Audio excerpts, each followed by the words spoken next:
Chair recognizes Councilwoman Reynolds Brown, who will present a resolution on my behalf to Girard College with Dr. Heather Wathington, and those accompanying her, please join the Councilwoman at the podium. And joining Councilwoman Reynolds Brown, we have Councilman Greenlee, Councilman Green. Who else? And Councilwoman Blackwell also. How you doing? Okay.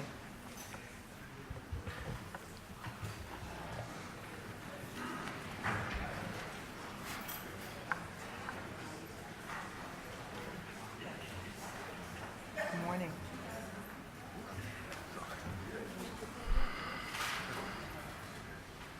I want to say thank you very, very much to Council President for this special honor. On a personal note, my brother was an attendee, former student at Girard College many, many years ago, and I shared when we, at the inaugural welcoming of the new president, how he literally started climbing the walls there at Girard College, and my mother was smart enough to take him out before he was booted out.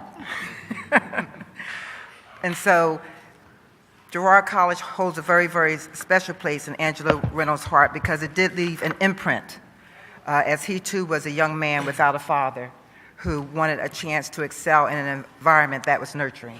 And so I thank you, Mr. President. Honoring, recognizing, and celebrating Girard College for the 50th anniversary of its desegregation. Whereas Girard College was founded and funded by Stephen Girard to house and educate the underserved, but was limited to poor white male orphans per Stephen Girard's will, and remains so despite challenges well into the 20th century. Whereas legal challenges were begun by African-American lawyer and then 5th District City Council member Raymond Pace Alexander in the 1950s. As a legal advisor on the famous Brown versus Board of Education case, Alexander likely anticipated a favorable Supreme Court ruling in that case, which would bode well for his campaign against Girard College's racial ban. Whereas, after making its way through the courts without hearing oral arguments, the United States Supreme Court unanimously reversed the ruling by the Supreme Court of Pennsylvania, upholding the Board of City Trust decision to deny admission to 2 African-American boys, citing the guidelines codified in Stephen Girard's will. However, in an effort to circumvent the integration of Girard College following the Supreme Court's ruling, the Orphans Court removed the Board of City Trust as trustee of Stephen Girard's estate and appointed 13 new trustees for Girard College, effectively making the school a private institution. And whereas in 1965, Cecil B. Moore Esquire saw his election as president of the local NAACP as a mandate for direct action on civil rights and a militant desegregation program that included Girard College. Unnerved by the race riots that had consumed North Philadelphia the previous summer, Moore promised to rededicate Philadelphia's civil rights campaign to improving the condition of African Americans and hoped to use the Girard College campaign as an outlet for the energy and frustrations of the black community. And whereas Cecil B. Moore Esquire led 7 months of protests with a group of teens and young adults known as the Freedom Fighters around Girard College's walls, which attracted national media attention and participation from outside civil rights figures such as Dr. Martin Luther King Jr., CORE's James Farmer, national NAACP President Roy Wilkins, and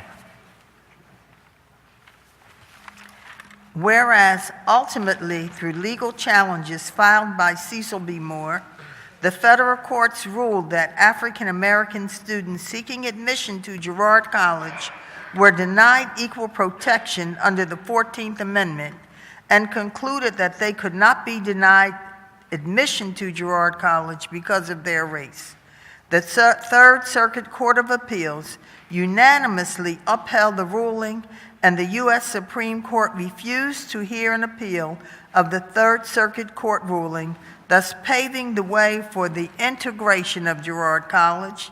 And whereas brave young men, Theodore Hicks, William Dade Carr Riley, and Owen Gowans III, personally took on the challenge of desegregating Girard College as its first students of color, and did so with considerable tenacity, strength, as well as grace.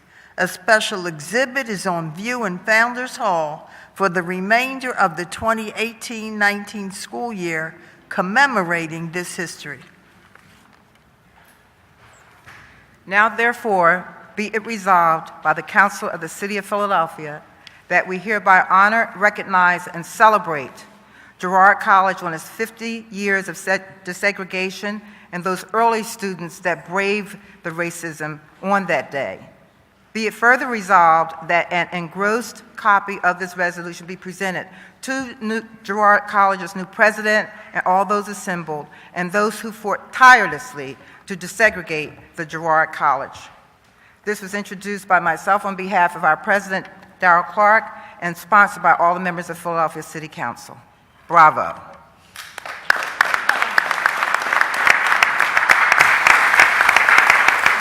And the chair recognizes Dr. Wathington for remarks.